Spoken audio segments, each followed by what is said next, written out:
Prime Minister Tuilaepa Sailele recently said that the government does not interfere with the proposed media council. He also attacked your newspaper and you in particular by saying that the opposition has been led astray by various subjective comments from the editor of the Observer. What is your response to this, Mata'afa? Well, let's talk about the word interfere, for example. Since the Prime Minister is saying, the government doesn't interfere. I've got a letter from the Attorney General, and as a matter of fact, every other media organization in Samoa has a letter from the Attorney General saying that the government, these are the words, I quote, has instructed, end quote, me to draft the bill for the legislation of the Media Council. So, I mean, look, I'm sure you or your listeners or your readers are very smart people. You can do the math. Now, in terms of the Prime Minister's comments, about us, leading the opposition on, well, the oppositions are their own. We're not the opposition. And, the Prime Minister has been attacking us all over this Media Council. Our position about the Media Council, by the way, is very clear. In the beginning, we said, look, the government can do two things. We'll be very happy to have a media council in Samoa. One is to remove the criminal libel act, and second is to remove an act called the Printers and Publishers Act. Up until now, they've only moved towards the Criminal Libel Act. They have not done anything to the Printers and Publishers Act. And as long as that remains, we do not want a media council. The Prime Minister also said there has been a lot of erroneous reporting and apologies after apologies after apologies made by the Observer. And he said that these misprintings have been deliberate to sell the newspaper. What is your response to that? Well, Daniel, look, you are a newspaper. I mean, you are a news media man. As in the life of a daily newspaper, we're bound to make mistakes. And, the idea that there's apologies after apologies after apologies, that is wrong. Put it this way. We are a daily newspaper. We run, 365 papers a year. If a lot of apologies means 2 or 3 times a year, I'm not sure. You again, you decide for yourself. Now, in the life of newspapers, we're bound to make mistakes. Now, in this newspaper, when we make a mistake, we are quick to be accountable. We are quick to say we're sorry, because that's what you do. That's what accountability is about. That's what transparency is about.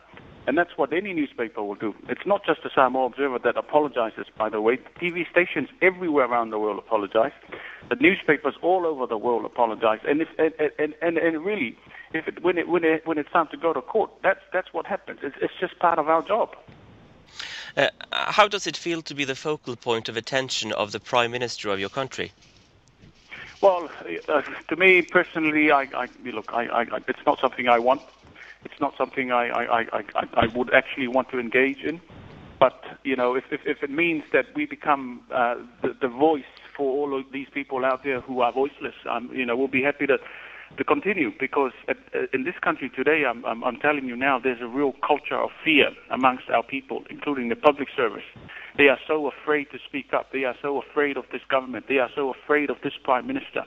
This is why the Prime Minister and his government are designing these laws to come down hard on the Samoa Observer, because this is the only way people are given an opportunity to speak out. From what I understand, that your newspaper argues against the Media Council. Why is that? We are against the government having anything to do with the Media Council, put it that way. And, and like I said in the beginning, we want the government to remove these laws, because in our opinion, there's enough laws already to regulate the media in Samoa. And besides, if all else fails, there's always the court where people who feel that they've been wronged can take their grievances. What we're saying is, look, let's have the government regulate their corruption. Let's have the government regulate themselves. Let's have the government, because they are abusing money from the people of this country so much, and yet here they are trying to control the media when they should really look into what they're doing. There are, of course, media councils in countries with a healthy media freedom situation. Do you think that a media council in Samoa may potentially be implemented under the right circumstances? Oh, absolutely. I mean, there's no doubt about it. I'm in support of that idea, given that the government has nothing to do with the Media Council. Because look, at the end of the day, we need to develop our media industry, and on the other hand, there's a lot that can be achieved by looking at the standards, looking at training opportunities, looking at ways to lift the standard and performance of local journalists. And but our fear at this stage is this Media Council will become another government body designed to really shut down the media. Last year, the Samoan government said that a media council would be created within 2 years, but now it seems to be established before that. What is the reason for that, as you see it, Mata'afa? We don't know what the reason is.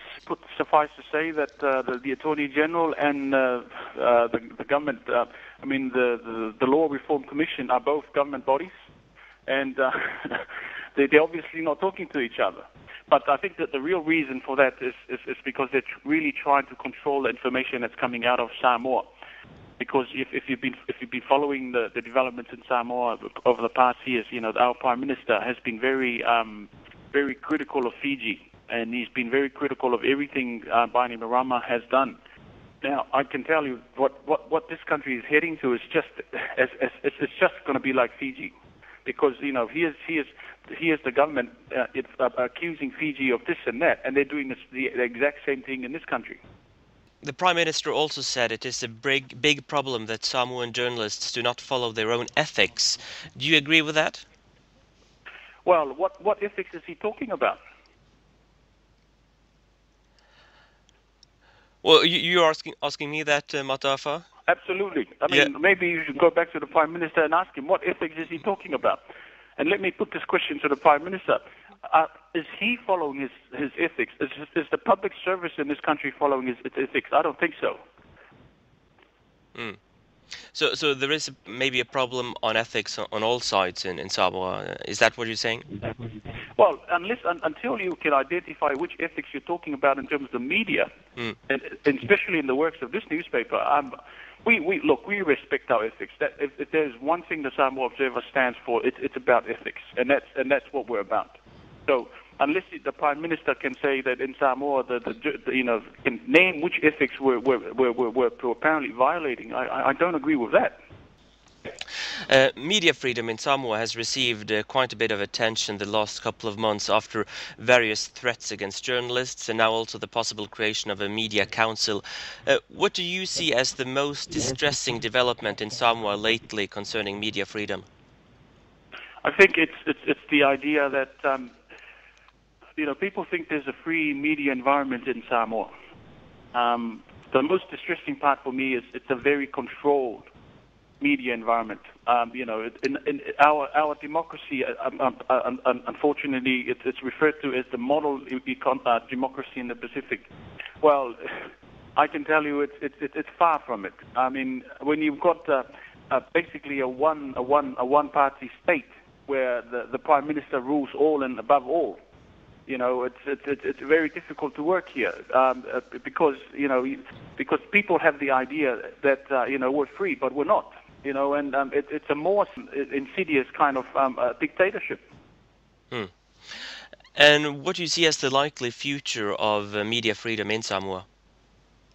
I think the only future for media freedom in Samoa is for the media to really come together, because that's another issue within Samoa at this stage. The Prime Minister has been able to control and has been able to bring all the other media bodies under him. And, these guys will run at whatever he has to say. But, from the Observer's perspective, like I said earlier, this is the only newspaper that really stands up and questions him. And so I don't know what the future of the media in Samoa is at this stage. It's very, I think looking at what's happening now, it's a very bleak picture. But I think, look, you need people with integrity. You need people with to stand by their principles, and you need people with convictions to be able to stand up and say, look, this is wrong. We need to get the media to do what they're supposed to do, and that is to be watchdogs of the government, not lapdogs of the government.